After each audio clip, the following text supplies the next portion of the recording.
အားလုံးပဲမင်္ဂလာပါခင်ဗျာဒီနေ့မှာတော့ကျွန်တော်တို့ရဲ့ဒီ website တွေတော့ web app တွေမှာကျွန်တော်တို့ဒီ video တွေကိုထည့်ချင်တဲ့အခါမှာဘယ်လိုမျိုးထည့်လို့ရမလဲဆိုတော့ပတ်သက်ပြီးတော့မှကျွန်တော်တို့လေ့လာသွားကြမှာပဲဖြစ်ပါတယ်အဲ့တော့ဒီနေ့ကျွန်တော်တို့အဓိကလေ့လာမှာပါတယ်ဆိုလို့ရှိရင်အဲ့လိုမျိုးကျွန်တော်တို့ရဲ့ web page တွေမှာဒီ video တွေကိုထည့်တဲ့အခါမှာဒီ JavaScript တွေတော့တခြားသောဒီ plugin တွေပါပဲနဲ့ဒီ HTML ကြီးကို HTML ပဲသုံးပြီးတော့မှဗီဒီယိုတွေကိုဘယ်လိုမျိုးထည့်လို့ရမလဲဆိုတဲ့အကြောင်းအရာကိုကျွန်တော်တို့လေ့လာသွားကြမှာပဲဖြစ်ပါတယ်။အဲ့တော့ကျွန်တော်တို့ဒီလိုမျိုး HTML ဒီ web page တွေထဲမှာကျွန်တော်တို့ဒီဗီဒီယိုတွေထည့်ဖို့အတွက်ဒီ JavaScript တွေဒီတခြားသော plugin တွေကိုကျွန်တော်တို့မသုံးမဲထည့်ဖို့အတွက်ဆိုလို့ရှိရင် HTML5 ရဲ့ဒီ video ဆိုတဲ့ element ကိုကျွန်တော်တို့အသုံးပြုလို့ရပါတယ်။အဲ့တော့ဒီနေ့မှာတော့ကျွန်တော်တို့ဒီ video element ကိုဘယ်လိုမျိုးအသုံးပြုရမလဲဆိုတာနဲ့ပတ်သက်ပြီးတော့မှကျွန်တော်တို့လေ့လာသွားကြမှာပဲဖြစ်ပါတယ်။အဲ့တော့ပထမဦးဆုံးလည်းကျွန်တော်တို့ဒီ video element ကဘာလဲဆိုတာကျွန်တော်တို့ကြည့်မယ်ပေါ့နော်။ video ဆိုတာဒီ HTML5 မှာပါလာတဲ့ဒီ element တစ်ခုဖြစ်ပြီးတော့မှကျွန်တော်တို့ရဲ့ဒီ web page တွေထဲမှာvideo တွေကို embedded ပုံစံမျိုးနဲ့ကျွန်တော်တို့ထည့်ချင်တဲ့အခါမျိုးတွေမှာအသုံးပြုလို့ရပါတယ်များသောအားဖြင့်ကတော့ကျွန်တော်တို့ဒီ modern browser တွေတော်တော်များများမှာဒီ video element ကိုကျွန်တော်တို့ support ပေးတယ်ပေါ့နော်အဲ့ဒါမို့ကျွန်တော်တို့အခုနောက်ပိုင်းဒီ modern browser တွေမှာဆိုလို့ရှိရင်တော့ဒီ HTML5 element video element ကျွန်တော်တို့တုံးထားတဲ့ဆိုလို့ရှိရင်တော့ဒီ video တွေကိုဖွင့်ကြည့်လို့ရတယ်ပေါ့နော်အခုကျွန်တော်တို့ဆက်ပြီးတော့မှဒီ video element ကိုသုံးဖို့အတွက်ဆိုလို့ရှိရင်သူ့ရဲ့ structure လေးကိုကျွန်တော်တို့နမူနာကြည့်ကြည့်မယ်ပေါ့နော်ကျွန်တော်တို့ video element မှာဆိုလို့ရှိရင်ဒီမှာ video ဆိုပြီးတော့မှကျွန်တော်တို့ရေးပေးလိုက်မယ်ပြီးလို့ရှိရင်ဒီမှာပြန်ပြီးတော့မှကျွန်တော်တို့ပိတ်ပေးရပေါ့နော်အဲ့မှာဒီ video ကဘာပြောလဲဆိုလို့ရှိရင် video ကြီးရဲ့ container လို့ကျွန်တော်တို့ပြောလိုက်တာ ਨੇ အတူတူပဲပေါ့နော်ပြီးလို့ရှိရင်ဒီဘက်က src ဆိုတာကျွန်တော်တို့ဒီ file path လမ်းကြောင်းပေါ့နော်ကျွန်တော်တို့ရဲ့ video ရှိတဲ့ file path လမ်းကြောင်းပေါ့နော်နောက်တစ်ခုကကျတော့ကျွန်တော်တို့ဒီ control ဆိုတာကျွန်တော်တို့ဘာပြောရလဲဆိုလို့ရှိရင်ဒီ play မှာလားဒီ pause လုပ်မှာလား volume အတူ share လုပ်မှာလားပြီးလို့ရှိရင်စသည်ဖြင့်ပေါ့နော်ဒီလိုမျိုးလုပ်တဲ့ control တွေပေါ့နော်ကျွန်တော်ဗီဒီယိုတစ်ခုဖွင့်လိုက်ပြီဆိုလို့ရှိရင်ဒီမှာ play button တွေပြီးလို့ရှိရင် pause လုပ်တဲ့ button တွေ next button တွေစသည်ဖြင့်အဲ့လိုမျိုး button တွေကျွန်တော်တို့ဆိုတာပေါ့နော် control ဆိုတာနှမ်းနေလို့ရှိရင်တော့ကျွန်တော်တို့တကယ်ကျွန်တော်တို့လက်တွေ့သွားပြီးကြည့်ကြမယ်ပေါ့နော်ဒီကဒီစာသားလေးကyour browser does not support the video tag ဘာပြောလဲဆိုလို့ရှိရင်ကျွန်တော် format message ပေါ့နော်format message ဆိုတာဘာလဲဆိုလို့ရှိရင်ကျွန်တော်တို့ရဲ့ဒီမှာဆိုလို့ရှိရင်ကျွန်တော်တို့သုံးထားတဲ့ဒီ video format ကဘာလဲဆိုလို့ရှိရင် .mp4 ပေါ့နော်ဆိုလို့ရှိရင်ကျွန်တော်တို့ရဲ့ဒီ .mp4 ဆိုတဲ့ကောင်ကျွန်တော်တို့ရဲ့ browser ကဖွင့်လို့မရဘူး support မပေးဘူးဆိုလို့ရှိရင်ဒီအောက်က message လေးကပြနေမှာပေါ့နော်အဲ့ကောင်တို့ကျွန်တော်တို့ format message လို့ခေါ်ပါတယ်ကျွန်တော်တို့ရဲ့ video ကိုဖွင့်လို့မရတဲ့အခါမျိုးတွေမှာဒီ format message လေးကပေါ်ပေးမှာဖြစ်တယ်ပေါ့နော်ဒါကတော့ကျွန်တော်တို့ syntax ပေါ့နော်ဒီ basic syntax structure လေးတစ်ခုဖြစ်တယ်နောက်တစ်ခုကကျတော့ဒီ video element မှာကျွန်တော်တို့နောက်ထပ်အထက်ပို့ပြီးတော့အစင်းမြင့်တဲ့ပို့ပြီးတော့မှကောင်းတဲ့syntax တွေရှိတယ်ပေါ့နော်အဲ့ဒါစမကဟာနေတော့တိတ်တော့မကွာဘူးဒီ source ဆိုတဲ့ကောင်လေးပဲပို့ပါပေါ့နော်ကျန်တာတွေအကုန်လုံးအတူတူပဲဖြစ်တယ်ဒီကောင်ကကျတော့ပို့ပြီးတော့မှ browser မှာ browser တော်တော်များများမှာပို့ပြီးတော့မှအလုပ်ဖြစ်တယ်ဘာကြောင့်လဲဆိုလို့ရှိရင်ဒီမှာ source တစ်ခုကဒီမှာ mp4 ကိုတုံးထားတယ်အကယ်၍ကျွန်တော်တို့ရဲ့ browser က mp4 နဲ့ဖွင့်လို့မရဘူးဆိုလို့ရှိရင်နောက်ထပ် source တစ်ခုသွားမယ်ဒီ .webcam သွားမယ်ပေါ့နော်စသဖြင့်ကျွန်တော်တို့အဲ့လိုမျိုးပို့ပြီးတော့မှ browser တော်တော်များများမှာပို့ပြီးတော့မှ score ပေးတယ်ပေါ့နော်နောက်တစ်ခုကကျတော့ပို့ပြီးတော့မှရှင်းလင်းတယ်ပို့ပြီးတော့မှလည်း professional ကြတယ်ပေါ့နော်နောက်တစ်ခုကကျတော့ကျွန်တော်တို့ဒီတခုခုပြင်ချင်တာတွေပါ maintain လုပ်ချင်တဲ့ဟာ maintain တွေပါလုပ်ချင်တဲ့ဆိုတဲ့ခါမျိုးတွေမှာလည်းဒီကောင်လေးကပို့ပြီးတော့မှလွယ်ကူတယ်ပေါ့နော်အဲ့တော့စနကဟာနေတော့တိတ်မကွာဘူး video ဆိုတဲ့ video container element ပါမယ်ပြီးလို့ရှိရင် control တွေပါတယ်ကိုယ့်ဘက်ကိုစိတ်ကြိုက်တို့တွေ customize လုပ်လို့ရတယ်ပေါ့နော်ပြီးလို့ရှိရင်ဒီမှာ widget ပြီး poster ဆိုတော့ကျွန်တော်တို့ရဲ့ဒီthumbnail ပေါ့နော် thumbnail ဆိုတာသူဗီဒီယိုကိုမဖွင့်ခင်မှာပထမဆုံးနေရမယ်ပုံစံပေါ့နော်ဒီမှာလို့ရှိရင်ကျွန်တော်တို့ဗီဒီယို format တွေကတော့အများကြီးရှိတယ် mp4 ရှိမယ် webcam ရှိမယ် aux ရှိမယ်ပေါ့နော်ဒီကောင်တွေကျွန်တော်တို့ကဒီ aux ကကျတော့ limited ဖြစ်တယ်တချို့ browser တွေမှာကျွန်တော်တို့ support မပေးဘူးပေါ့နော်ဒီ webcam ကျတော့နည်းနည်းတော့ lightweight ဖြစ်တာပေါ့တုံးကကျွန်တော်တို့အများဆုံးအသုံးပြုတာကတော့ဒီ.mp4 ကိုတုံးကြရပေါ့နော်ညတော့ဒါ video element ရဲ့နောက်ထပ် syntax structure တွေတခုပေါ့နော်ဒီကောင်လေးကပို့ပြီးမှကျွန်တော်တို့အသုံးပို့ပြီးတဲ့တယ်ပေါ့နော်တကယ်ကျွန်တော်တို့ app တွေရေးတဲ့အခါမှာဆိုလို့ရှိရင်ဒီကောင်တို့ကျွန်တော်တို့အများဆုံးအသုံးပြုကြရပေါ့နော်အဲ့လိုရှိရင်ကျွန်တော်အခုဆက်ပြီးတော့မှဒီ video element နဲ့ပတ်သက်ပြီးတော့မှအရေးကြီးတဲ့ attribute တွေကျွန်တော်ကြည့်မယ်ပေါ့နော်အဲ့လိုရှိရင်ကျွန်တော်အရှိမကျွန်တော်ပြော control ဆိုတာဘာလဲပေါ့နော် control ဆိုတာ video ရဲ့ video ကို control လုပ်တာပေါ့နော်video ကိုရက်မှာလားပြီးလို့ရှိရင်ကြော်မှာလားပြီးလို့ရှိရင်ဖွင့်မှာလားဘာလားညာလားပေါ့နော် volume အတူ short လုပ်မှာလားပြီးလို့ရှိရင်ကျွန်တော်တို့ resolution တွေတိုးမှာလား short မှာလားစသဖြင့်အဲ့လို control တွေကိုပြောတာပေါ့နော်auto play ကကျွန်တော်တို့ရဲ့ဒီ web page တွေဝင်လိုက်ပြီဆိုတော့အဲ့ video auto play နေမှာသူ့ဘာလို့ကျွန်တော်တို့ play ရမလို့ပဲသူ့ဘာလို့ auto play နေမှာဗျာဖွင့်လိုက်ပြီဆိုတော့ browser web page နဲ့ website ထဲဝင်လိုက်ပြီဆိုတော့အဲ့ video auto play နေပြီသူ့ဘာလို့ပေါ့နော် နောက် mute လုပ်တယ်ဆိုတော့အတန်ကိုကျွန်တော်တို့ပိတ်ထားတာပေါ့နော်အတန်ကိုကျွန်တော်တို့ဒီ auto play လုပ်တဲ့နေရာမှာအတန်ကိုပိတ်ပေးထားတာပေါ့နော် loop ဆိုတာကျွန်တော်တို့ဗီဒီယိုစောင်းသွားလို့ရှိရင်ရသွားတာပဲမဟုတ်ပဲထပ်ခါတူပြန်တော့မှplay နေတာပေါ့နော်သူမှ auto repeat ဖြစ်နေတာပေါ့နော်နောက်က poster ဆိုတော့ကျွန်တော်ကကျွန်တော်ပြောတဲ့ video thumbnail ကိုပြောနေအတူတူပဲပေါ့နော်ကျွန်တော်တို့ YouTube တွေပိုင်းမှာဆိုလို့ရှိရင်ဖွင့်ကြပါဆိုလို့ရှိရင်ပုံလေးဒီ video နဲ့သက်ဆိုင်တဲ့ပုံလေးပေါ်နေတာပေါ့နော်နှိပ်လိုက်ပြီးဆိုတော့တကယ် video ကပွင့်လာတဲ့ပုံစံမျိုးပေါ့နော်အောက်ကနောက်က width နဲ့ height ကတော့ video ရဲ့ size ကိုပြောတာပေါ့နော် video ရဲ့ size ကို width ဘယ်လောက်မှထားမှာလဲပြီးလို့ရှိရင် height ဘယ်လောက်မှထားမှာလဲစသဖြင့်ပေါ့နော်ကိုယ့်ဘက်ကိုကျွန်တော်တို့ customize လုပ်လို့ရတယ်ပေါ့နော် okay အဲ့ဆိုလို့ရှိရင်ကျွန်တော်အခုကျွန်တော်လေးလာခဲ့တဲ့ဒီအကြောင်းအရာနဲ့ပတ်သက်ပြီးတော့မှကျွန်တော်တို့ကုတ်လေးနဲ့နမူနာတွားပြီးရေးကြည့်နေအောင်နော်ကျွန်တော်ကဒီမှာ lesson 14 ဖြစ်တဲ့အတွက် lesson 14ဆိုတဲ့ folder တစ်ခုယူလိုက်တယ်အဲ့ထဲမှာဆိုလို့ရှိရင်ကျွန်တော် video format နှစ်ခုယူထားတယ်ပေါ့နော် mp4 ဆိုတဲ့ video တစ်ခုရဲ့နောက်က welcome ဆိုတဲ့ video နှစ်ခုပေါ့နော် format နှစ်ခုနဲ့ကျွန်တော် video နှစ်ခုယူထားတယ်ပြီးလို့ရှိရင် poster လေးပါကျွန်တော်ထည့်ထားတယ်ပေါ့နော် okay အဲ့တော့ကျွန်တော်အခုဒီမှာကျွန်တော်သုံးထားတဲ့ဒီ poster တွေပြီးလို့ရှိရင်ဒီ video format တွေအကုန်လုံးလည်းကျွန်တော် Telegram channel မှာတင်ပေးထားမယ်ပေါ့နော်အကယ်၍ဒီ code ကိုနောက်က live ရေးချင်တယ်ဆိုလို့ရှိရင်အဲ့မှာကျွန်တော် alert ကိုသွား down ပြီးတော့မှယူလို့ရတယ်ပေါ့နော်အဲ့ဆိုလို့ရှိရင်ကျွန်တော်အခုဒီမှာစပြီးတော့ကျွန်တော်ရေးမယ်ပေါ့နော်အဲ့တော့ပထမဦးဆုံးနဲ့ကျွန်တော်တွေဒီမှာ title ကျွန်တော်သတ်မှတ်ပြင်မယ်နော်ဒါတွေကကျွန်တော်တို့တီးပြီးသားပဲပေါ့နော် title ရောကို title နဲ့ကိုပြလိုက်ပေါ့နော်ကျွန်တော်ကတော့ဒီမှာHTML5 video element နဲ့ကျွန်တော်ပြလိုက်မယ်အဲ့လိုရှင်ကျွန်တော်အခုစပြီးတော့မှ body ထဲမှာကျွန်တော်ရေးမယ်ပေါ့နော်အဲ့တော့ကျွန်တော် video ကိုကျွန်တော်ဒီcut လေးထဲမှာပေါ့နော် cut ခုံစံလေးထဲမှာကျွန်တော်ထည့်ပြီးတော့မားပြချင်တာဖြစ်တဲ့အတွက်ကျွန်တော်အခုဒီမှာစပြီးတော့မှ DIV တစ်ခုယူလိုက်မယ်အဲ့ဒီ DIV ကိုကျွန်တော်ကDIV ထဲမှာကျွန်တော်ရေးမှာပေါ့နော်အဲ့တော့ကျွန်တော်ကဒီမှာ class name တစ်ခုပေးထားမယ်ကျွန်တော်နောက်ပိုင်း CSS နဲ့ကျွန်တော်ရဲ့ design တွေပိုင်း style တွေပိုင်းထည့်ချင်တဲ့အခါမှာသုံးရအဆင်ပြေအောင်ပေါ့နော် okay ပြီးတော့ပြီဆိုလို့ရှိရင်ကျွန်တော်ဒီတော့မှာ h1 tab ပြီးနေကျွန်တော်နှက်ခွန်ထားလိုက်မယ်ခေါင်းစဉ်ထိုးမယ်ပေါ့နော် HTML5 video player ပေါ့နော်video PLA1 A ရ video A1 ပြပါနော်video player ဆိုတော့မှနဲ့video player ပေါ့နော်ခုမှကျွန်တော်နောက်ထပ်Peter လေးနဲ့ကျွန်တော်စာသားလေးတချို့ရေးမယ်ပေါ့နော်ဘာရေးမှဆိုလို့ရှိရင် video element ဒါတော့ကိုစိတ်ကူးထဲမှာရှိသလိုပုံမှန်ကိုစိတ်ကြိုက်တယ်မျိုးရေးလို့ရတယ်ပေါ့နော်ဒါကကျွန်တော်စိတ်ကူးထဲမှာပေါ်လာတဲ့အတိုင်းပဲပေါ့နော်ဒီထဲမှာကျွန်တော်ဘာတွေပါမှာလဲဆိုလို့ရှိရင် attribute တွေအကုန်လုံးပါမယ် attribute တွေအကုန်လုံးပါမယ်ပြီးလို့ရှိရင်ဘာလဲပါမှာလဲဆိုလို့ရှိရင်multiple source တွေပါကျွန်တော်ထည့်ချင်တာည MTIPL multiple source တွေပါကျွန်တော်ထည့်ချင်တာဖြစ်တဲ့အတွက်ဒီလိုမျိုးလေးကျွန်တော်ခေါင်းစဉ်ထိုးပြနိုင်မယ်ပေါ့နော် okay ဟုတ်ပြီဒါဆိုရပြီပေါ့နော်အဲ့တော့ကျွန်တော်အခုစပြီးတော့မှ video ဆိုတဲ့ container element ကိုကျွန်တော်လန့်ခေါ်လိုက်မယ်အဲ့ဆိုလို့ရှိရင်ကျွန်တော်အခုဘာလုပ်မှာလဲဆိုလို့ရှိရင်ဒီမှာ src တောင်းနေပြီပေါ့နော်ကျွန်တော်ကဒီမှာကျတော့ video ကိုကျတော့ကျွန်တော်အရှိမကျွန်တော်စနကလုပ်ခဲ့တယ်ပေါ့နော်အရှိမကျွန်တော်လုပ်ခဲ့တဲ့ကျွန်တော်ဒီ format တိုင်းကျွန်တော်ယူမှာဖြစ်တဲ့အတွက်ပေါ့နော်ဒီပြန်လေးကျွန်တော်ပြန်ဖြတ်လိုက်အောင်မယ်အဲ့တော့ဒီ format တိုင်းကျွန်တော်ရေးမှာဖြစ်တဲ့အတွက် src ကိုကျွန်တော်မထည့်တော့ဘူးဒီနားလေးမှာကျွန်တော်ဒီ source နဲ့တောင်းမှာဖြစ်တဲ့အတွက် src ကိုကျွန်တော်ဖြတ်ပြီးထားလိုက်မယ်အဲ့ဒီ src ကိုကျွန်တော်ဖြတ်လာမယ်အဲ့ဒါလို့ရှိရင်ကျွန်တော်ပထမအဆုံး source ပေါ့နော်အဲ့ဒါလို့ရှိရင်ကျွန်တော်တို့က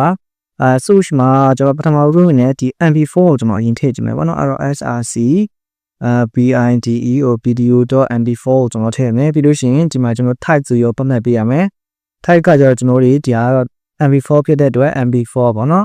mp4 မျိုးစားဖြစ်တယ်ပြီးတော့ပြီဆိုလို့ရှိရင်ကျွန်တော်နောက်ထပ် source တစ်ခုကျွန်တော်ထည့်ပါအောင်နော်နောက်ထပ် source တစ်ခုကဘာလဲဆိုလို့ရှိရင် video.work ပေါ့နော်video.work မဲ့ကျွန်တော်ထည့်မယ်ဒီကောင်က type ကကျတော့ကျွန်တော်တို့ video/network ကျတော့ work မော်နော်ဒီကောင်ကျွန်တော်ထည့်ပေးလိုက်မယ်။ဟုတ်ကဲ့ဒါဆိုလို့ရှိရင်ကျွန်တော်တို့ဗီဒီယိုနဲ့တက်ဆိုင်တဲ့ source တွေတော့ကျွန်တော်ရရပါတော့။အဲ့ဆိုတော့ဒီကောင်တို့တစ်ချက်သွားပြီးတော့မှကျွန်တော် run လာအောင်ပဲအဲ့တော့ကျွန်တော် live server ကိုပြင်ပြီးတော့မှဒီမှာနာပြီးတော့မှကျွန်တော်တစ်ချက် run ပေးထားရမယ်။ lesson 14ဆိုတော့ဒီမှာဒီလိုမျိုးဖြစ်နေကောနော်။ဒီလိုမျိုးကျွန်တော်ဖြစ်နေပြီ။ဒါဆိုလို့ရှိရင်ကျွန်တော်ကြည့်ရတယ်မှာကျွန်တော်ဗီဒီယိုကဖွင့်စရာ play button တွေပါလဲမပေါ့ပြီးတော့ကြည့်ရတယ်နည်းနည်း maxi ဖြစ်နေပါဗျာနည်းနည်းကြည့်ရတော့ဟိုနဲ့ဒီ nisty ဖြစ်မနေကြည့်ရတာ switch တွေခတ်နေပါနော်။ဟောကျွန်တော်အဲ့ကောင်လေးနည်းနည်းကျွန်တော်တစ်ချက်သွားပြီးတော့ပြင်ရအောင်အဲ့ဒီတော့ကျွန်တော်ဘယ်လိုလုပ်မှာလဲဆိုလို့ရှိရင်ဒီကောင်ရဲ့ style ကိုကျွန်တော်ဒီထဲမှာပဲရေးလိုက်တော့မယ်ပေါ့နော်ဒီ header ထဲမှာပဲကျွန်တော်style ကိုခေါ်ပြီးတော့မှကျွန်တော်ရေးလိုက်တော့မယ်အဲ့တော့ style sorry okay နောက်ကျွန်တော် body ကနေစပြင်မယ်နည်းနည်းကြည့်လို့ကောင်းအောင်နော်အကုန်လုံးကိုကျွန်တော်ဘေးပင်ကအကုန်လုံး0ထားပေးလိုက်တယ်ပေါ့နော်အဲ့တော့ကျွန်တော် margin ကို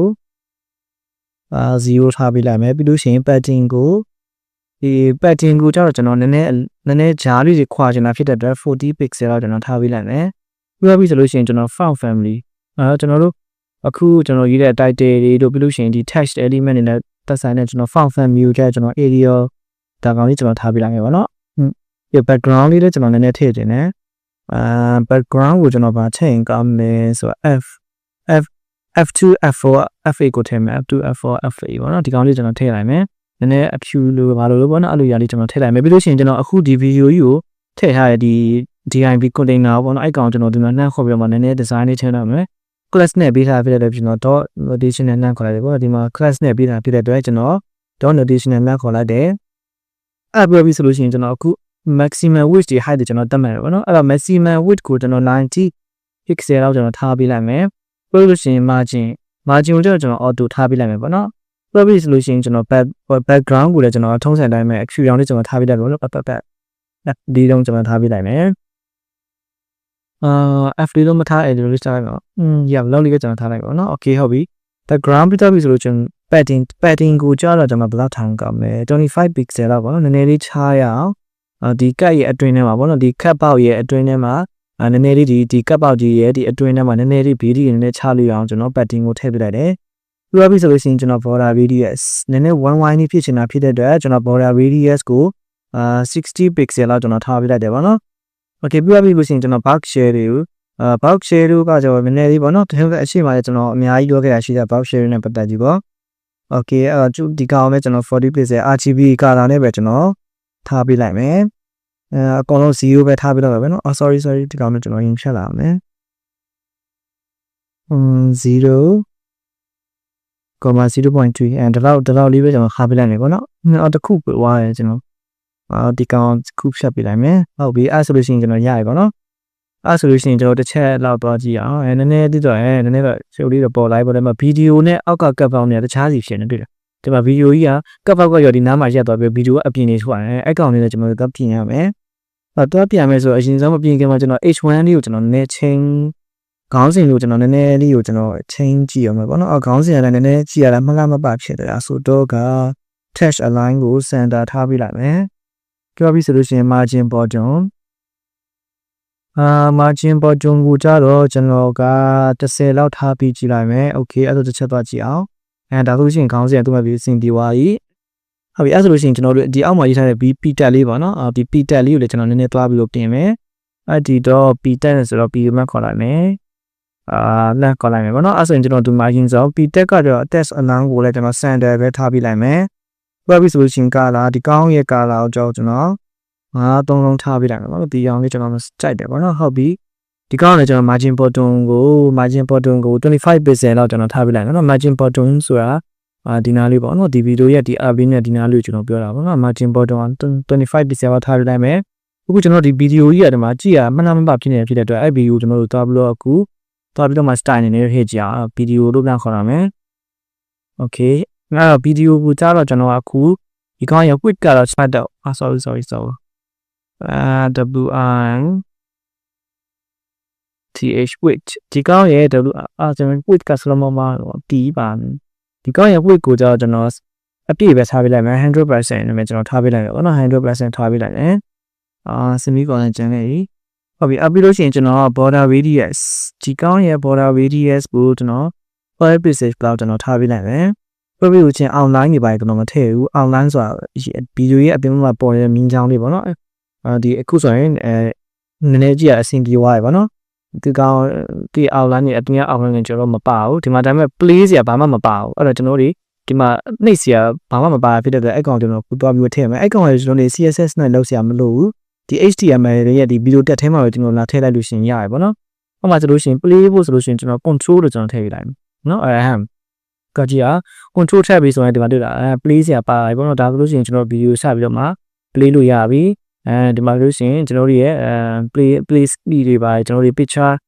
picture in picture တွေပါကျွန်တော်ရွေးလို့ရတယ်ပေါ့နော်ဒီကောင်က play နဲ့ပေါ်တော့အဲ့မှာဆိုလို့ရှင်ကျွန်တော်အခုကဘာလုပ်ချင်တာလဲဆိုလို့ရှိရင် poster လေးကျွန်တော်ဒီဗီဒီယိုကိုပြန်ပြီးတော့မ play ခင်မှာကျွန်တော် poster လေးတက်ချင်တာဖြစ်တဲ့အတွက်ကျွန်တော်ကဒီနားလေးမှာဒီဗီဒီယိုနားမှာကျွန်တော် poster ပြီးတော့လာထည့်ပါမယ် booster ကိုကျွန်တော်ဒီမှာငကူရဲ့ထည့်ထားတဲ့ booster.jpeg ဆိုတဲ့ကောင်ရှိရပေါ့နော်ဒီမှာပုံကအတူတူပဲဖြစ်နေပါတော့ဒါပေမဲ့ပုံကအတူတူပဲဖြစ်နေတယ်တကယ်ဒါဆိုရင် play ဝါရပေါ့နော်အဲ့လိုပုံစံမျိုးပေါ့နော်ဒါ booster တမ်လေးထည့်ရတာဒီတူပဲပေါ့နော်အဲ့ဆိုရင်ကျွန်တော်အခုကကျွန်တော်ဘာလို့ချင်တာလဲဆိုလို့ရှိရင်ဒီ video ကိုကျွန်တော်ဒီဘယ်လိုလုပ်ရင်ကောင်းမလဲဆိုတော့ mute လုပ်ချင်တာ mute လုပ်ထားချင်တယ်အဲ့တော့ကျွန်တော် mute ဆိုတဲ့ကောင်ကျွန်တော်ခေါ်လိုက်မယ် I'm sorry ဒီတော့မှရေးရအောင်ဒီမှာရေးရမှာဒီမှာ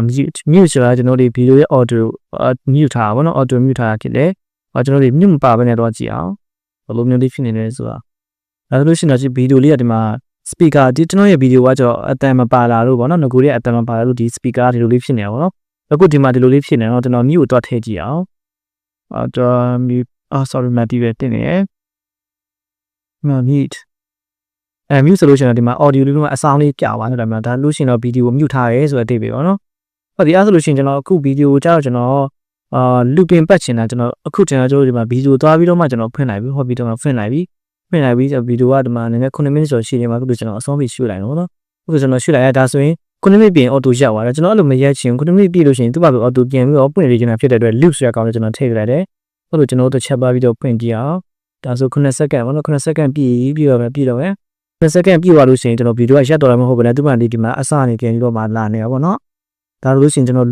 loop ပတ်ထားတာပေါ့နော်ဗီဒီယိုရက်သွားရဲဆိုတာမရှိဘူးသူ့ဘာသူကျွန်တော်တို့ auto လာနေတာပေါ့နော်အဲ့လိုရှိရင်ကျွန်တော်နောက်ကျွန်တော်မှာ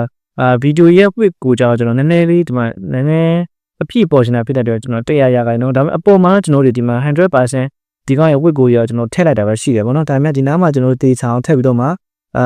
ပို့ပြီးတီအောင်ဒီနားမှာလည်းအဲ့100အောင်မထည့်ခဲ့တဲ့ဒီနားမှာလည်းလာပြီးတော့မှထည့်လို့ရတယ်ဆိုတော့ကျွန်တော်ပြတယ်နော်ဒီကောင်ရဲ့ width ကိုကြာကျွန်တော်ဒီထဲမှာလာပြီးတော့ထည့်တယ်အတူတူပဲပေါ့နော်ဘယ်လိုမျိုးကျွန်တော်ထည့်လို့ရတယ်ဒီပေါ် style ထဲမှာကျွန်တော်တို့မရေးချင်တဲ့ဒီထဲမှာလာပြီးရှိလို့ရတယ်စာပြရပါတော့အဲ့ပြီးလို့ရှိရင်ကျွန်တော်နောက်ဆုံးတစ်ခုကျွန်တော်ဗာလဲဆိုဒီအခုဆိုရင်ကျွန်တော်ပြမယ်ကျွန်တော်ဒီကောင်တူလုပ်လိုက်မယ်ဒါဆိုဗီဒီယိုကရက်နေတယ်နော်ကျွန်တော်တို့ website ထဲဝင်လိုက်ပြီဆိုရင်အဲ့ဗီဒီယိုသူ့ဘက်သူ auto play နေချင်တယ်အဲ့ဒါကျွန်တော်ဗာလေးသုံးပြရမှာ play ရှင်အကောင်ကျွန်တော်အရှိရပဲဒီနားလေးမှာကျွန်တော်ကြည့်လိုက်မယ်ဗောနော်ဒီနားလေးမှာ control ရနောက်မှာကြည့်လိုက်မယ် auto play ဆိုတဲ့ကောင်ရှိရဗောနော် auto play ရတဲ့ကျွန်တော်ဗီဒီယိုကို website ထဲဝင်လိုက်ပြီဆိုတော့ဗီဒီယိုကြီးတော့သူ့ဘက်ကို auto play နဲ့ကျွန်တော်ဝင်ကြည့်လိုက်ပါနော်မဟုတ်လားဘယ်လို auto play နဲ့ကျွန်တော် play စရာမလိုဘူးပေါ့နော်ဒါ auto play ဆိုရယ်ဗီဒီယိုရဲ့ကျွန်တော်ရဲ့ attribute ရဲ့အကြောင်းပေါ့နော်ဒါဆိုလို့ရှိရင်ကျွန်တော်တို့ website ထဲဝင်လိုက်ပြီဆိုတာနဲ့ဗီဒီယိုကသူ့ဘာသူ auto play နေတာဖြစ်တယ်ပေါ့နော်ဒါတော့ကျွန်တော်ရဲ့ဒီ HTML ကိုပဲသုံးတယ်ဒီမှာဆိုကျွန်တော်တို့ဘာ JavaScript မှလည်းမပါဘူးဒီ HTML ကိုပဲကျွန်တော်တို့သုံးရအောင်တယ်နော် HTML တီးပြန်မဲ့ကျွန်တော်တို့သုံးပြီးတော့မှဒီဗီဒီယိုကျွန်တော်တို့ထည့်ပါပါဒီနောက်မှာကျွန်တော်တို့တစ်ခု error တက်နေတာပါလဲဆိုလို့ရှိရင်ကျွန်တော်တို့ဒီမှာထည့်ထားတဲ့.mp4 ရယ် .webm ရယ်အဲ့ video နှစ်ခုလုံးကကျွန်တော်တို့ရဲ့ browser က support မပေးဘူးဆိုလို့ရှိရင်ကျွန်တော်တို့ message တွေမပြအောင်အဲ့တော့ message ပြလို့ရအောင်ကျွန်တော်ဒီမှာ message ထည့်ပေးရမယ်လीအဲ့တော့format message ပေါ့နော်ကျွန်တော်ဆွေးနွေးတာပြောတော့ format message ဖြစ်တယ်user browser ဒါတော့ကိုချက်တဲ့ဟာကိုရေးလို့ရမယ်ကိုချက်တဲ့စာသားကိုရေးလို့ရတယ်user browser does not download for the hg တချို့ browser တွေ HTML5 ကိုကျွန်တော် export မပေးတာရှိတယ်ဗောနော်video tab ဗောနော် video video tab စသဖြင့် okay ဒီပေါ်ကဒီ video နှစ်ခုကဒါနဲ့ကျွန်တော်အလုံးမလုပ်ခဲ့ပြီဆိုလို့ရှိရင်ဒီ message တွေကပြနေမှာဖြစ်တယ်ဗောနော်ဒါကတော့ကျွန်တော်HTML element နဲ့ပတ်သက်တဲ့ကျွန်တော်တို့အကြောင်းအရာတွေဗောနော်အဲ့ဆိုလို့ရှိရင်ဒီမှာကျွန်တော်တစ်ချက်လာကြည့်မယ်ဒီကောင်ကတော့ဒီမှာလွတ်နေဗောနော် auto play ပါကျွန်တော်လွတ်နေပြီအဲ့ဆိုလို့ရှိရင်ကျွန်တော်တို့ဒီ HTML ကိုပဲသုံးပြီးတော့မှဒီ web page တွေထဲမှာ videoကိုဘယ်လိုမျိုးထည့်လို့ရမလဲဆိုတော့ကျွန်တော်သိပါမယ်လို့ထင်နေပေါ့နော်။ Okay ဒါဆိုလို့ရှိရင်ကျွန်တော်တို့ရဲ့ဒီနေ့ကျွန်တော်လေ့လာမယ်ဒီ video element ရဲ့အကြောင်းအရာလောက်ပဲပေါ့နော်။ video element နဲ့ပတ်သက်ပြီးပြောမယ်ဆိုလို့ရှိရင်တော့တခြားတော့ကျွန်တော်တည်တည်နေထိုက်တဲ့ဒီ real world မှာသုံးတဲ့တခြားသော concept တွေတော့အများကြီးရှိသေးတယ်ပေါ့နော်။ကျွန်တော်နောက်ထပ် video သင်ခန်းစာတွေကြားလို့ရှိရင်တော့ကျွန်တော်တို့ဆက်ပြီးတော့မှအသေးစိတ်လေ့လာကြမယ်ပေါ့နော်။အဲ့တော့ဒီနေ့ကျွန်တော်တို့အခြေခံအနေနဲ့ကျွန်တော်တို့ video element ရဲ့အကြောင်းကိုကျွန်တော်နားလည်သွားမယ်လို့ထင်ပါတယ်။ Okay အဲ့ဆိုလို့ရှိရင်တော့အားလုံးပဲကျေးဇူးတင်ပါတယ်ခင်ဗျာကျွန်တော်နောက်ထပ်ဗီဒီယိုတွေမှာပြန်ပြီးတော့မှတွေ့ကြပါမယ်